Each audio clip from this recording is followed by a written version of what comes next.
Hello everyone, welcome to my YouTube channel English literature zone. तो आज के video में हम लोग टीएमबी यूनिवर्सिटी का पार्ट 3 का पेपर 6 का क्वेश्चन देखने वाले हैं। ठीक है, तो कहाँ कैसा क्वेश्चन रहा पेपर 6 का इंग्लिश ऑनर्स का और कहाँ तक मैच किया जो हम सजेशन दिए हुए थे उससे, तो ये सब चीज़ को डिस्कस करेंगे। ये जो टीएमबी यूनिवर्सिटी का पार्ट 3 का एग्जाम का जो सेशन है वो 19 से लेकर 2022 तक का सेशन था। 2022 आपको क्वेश्चन में डेट दिया हुआ है ना, 2022 तक का सेशन था, लेकिन एग्जाम पूरे एक साल लेट हुआ है। 2023 मतलब आज जो डेट है 27 जनवरी 2023 को एग्जाम हुआ है। तो देखते हैं क्वेश्चन कैसा रहा, कहाँ तक मैच किया, जो हम रिकमेंड किए थे उससे कैसे मैच किया है। तो टाइम जो है आपको 3 आवर मिलता है इसको सॉल्व करने के लिए। Full marks 100, mostly honours paper जो है 100 मार्क्स का ही होता है, तो ये भी 100 मार्क्स का है।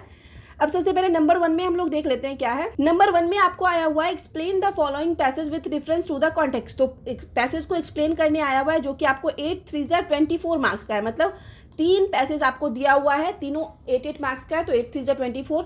तो ए नंबर में जो पैसेज है मतलब एक्सप्लेनेशन है वो मोस्टली हम आपको बोले थे कि पोइट्री से आएगा, तो पोइट्री से ही आया हुआ है।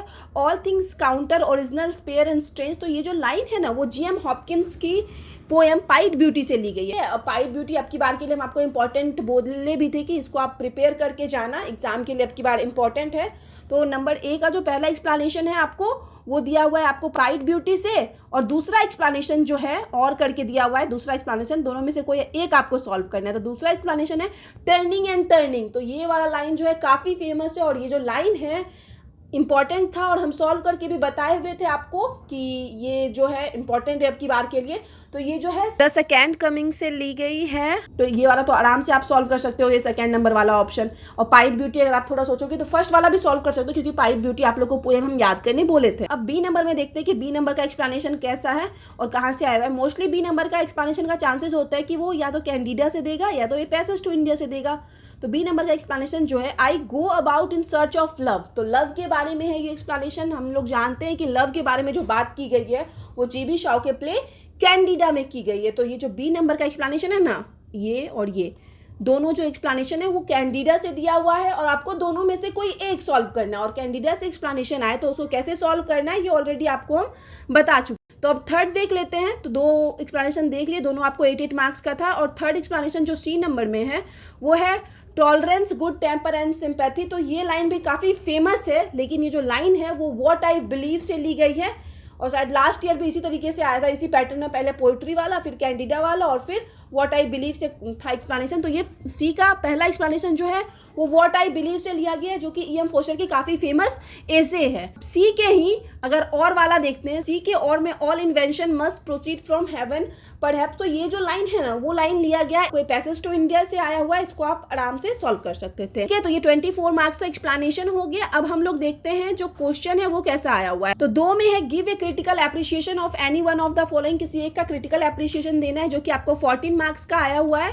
तो इसके लिए आपको हम 2-3 पोएम प्रिपेयर करके जाने बोले थे, पाइट ब्यूटी और फिर द सेकेंड कमिंग भी बोले थे। तो पाइट ब्यूटी जो हम आपको रिकमेंड किए थे 4-5 डेज पहले वीडियो अपलोड करके कि इंपॉर्टेंट है, प्रिपेयर करके जाइएगा, वो मैच कर गया। तो कंफर्म है ये आंसर भी आप अच्छे से लिखे होंगे। 2 नंबर का जो और है वो critically appreciate either WB Yeats और WH Auden as a poet. तो दोनों में से किसी एक को एज ए पोएट एक्सप्लेन करना है। WB Yeats पे हम वीडियो अपलोड कर रखे थे और WH Auden पे नहीं कर रखे, बट हम ना आपके लिए ये इंपॉर्टेंट नहीं बताए हुए थे, तो हम इसमें 2 नंबर वाले ऑप्शन में पाइट ब्यूटी बताए हुए थे जो कि मैच कर गया। तो यहाँ पे हो गया कि सेकेंड वाला भी जो मेरे सजेशन के थ्रू प्रिपेयर किए हुए होंगे वो तो कंफर्म अच्छे से लिख के गए होंगे। और पाइट ब्यूटी काफ़ी इजी लैंग्वेज में भी हम नोट्स दिए हुए थे ताकि आप लोग को तुरंत आसानी से याद हो जाए। थर्ड जो क्वेश्चन है वो आपको है discuss the theme of play Candida by GB Shaw. GB Shaw का कैंडिडा का थीम डिस्कस करना है। ये भी 14 मार्क्स का आपको आया हुआ है, 14 मार्क्स का क्वेश्चन है। और इसी के और में दे दिया है give a character sketch of either Marchbanks और कैंडिडा या मार्चबैंक, किसी एक का कैरेक्टर स्केच लिखना है। तो हम मार्चबैंक का कैरेक्टर स्केच अब की बार के लिए इंपॉर्टेंट बताए थे और अपलोड भी कर दिए थे 2 दिन पहले एग्जाम के। हम PDF के फॉर्म में अपलोड कर दिए थे, इजी लैंग्वेज में कोशिश की थे बनाने का। बट फिर भी अगर आप कैरेक्टर स्केच नहीं किए हो तो आप इसमें समरी आराम से कैंडिडा का लिख सकते हो। तो 3 नंबर वाला भी हो गया। और सॉरी अगर आपको बैकग्राउंड की वजह से प्रॉब्लम हो रहा है, तो सरस्वती पूजा का टाइम है तो दैट्स वाई, शब विसर्जन का टाइम है तो बहुत ज़्यादा बैकग्राउंड से आवाज़ आ रहा है, वो मैनेज कर लीजिएगा आप लोग।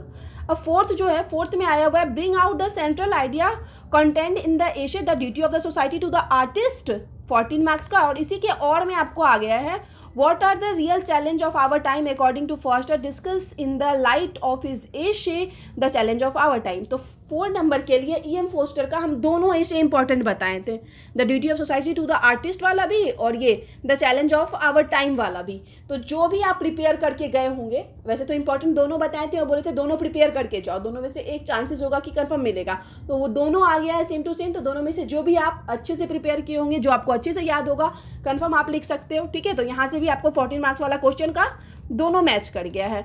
अब 5th नंबर में देखते हैं।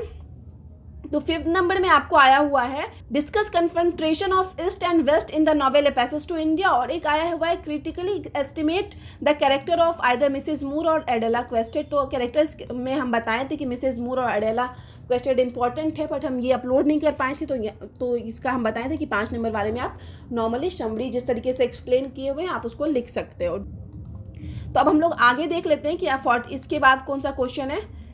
इसके बाद जो है आपको आया हुआ है choose the correct answer from the given option. कोई एक करेक्ट आंसर चूज करना, इट मीन्स ऑब्जेक्टिव है, जो कि आपको 5 ऑब्जेक्टिव दिया हुआ है और हर ऑब्जेक्टिव आपको 2 नंबर का है। तो सबसे पहला ऑब्जेक्टिव है strange meeting is written by. तो स्ट्रेंज मीटिंग जो पोएम है वो किसके द्वारा लिखी गई थी? तो वो विल्फ्रेड ओवन के द्वारा लिखी गई थी।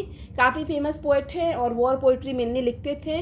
और सेकेंड जो ऑब्जेक्टिव है वो आपको है my company is written by. तो माई कंपनी जो है वो किसके द्वारा लिखी गई? तो वो हर्बर्ट रीड के द्वारा लिखी गई। और थर्ड जो है a passage to India was originally published in. A passage to India तो 1920 इन समय तो पब्लिश नहीं करवाया गया।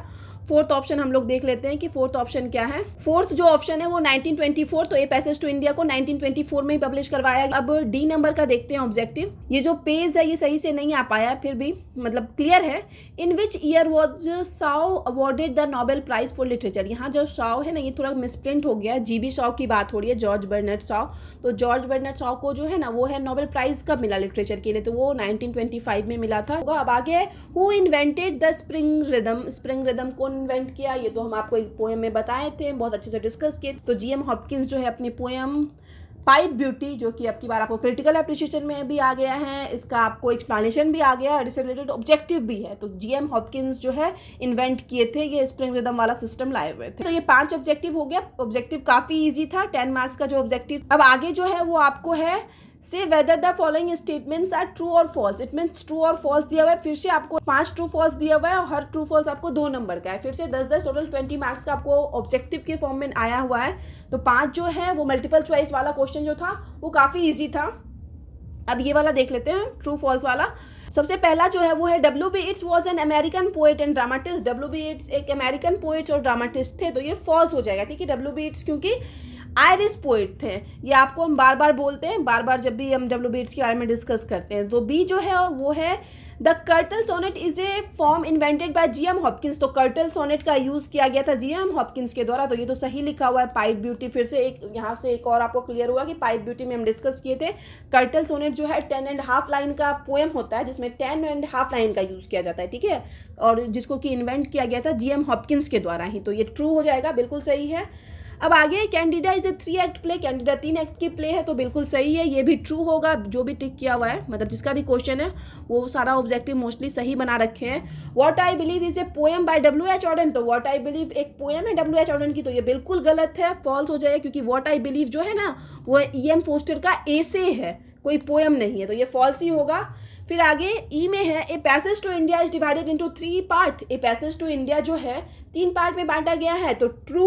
ए पैसेज टू इंडिया को 3 पार्ट में बांटा गया है, वो कौन कौन सा है? मॉस्को, केव एंड टेम्पल, ये तीनों पार्ट में बांटा गया है। यहाँ पे जो है क्वेश्चन खत्म होता है और क्वेश्चन जो है मोस्टली आपका मैच कर गया है जो भी हम रिकमेंड किए थे उससे, और ऑब्जेक्टिव भी काफ़ी ऑन एन एवरेज सा दिया हुआ है जो कि आप प्रीवियस ईयर प्रिपेयर करके आराम से सॉल्व कर सकते थे। तो यहाँ पे वीडियो खत्म होता है। कैसा रहा आपका एग्जाम कमेंट करके ज़रूर बताइए, कितना ऑब्जेक्टिव आप सही कर पाएँ।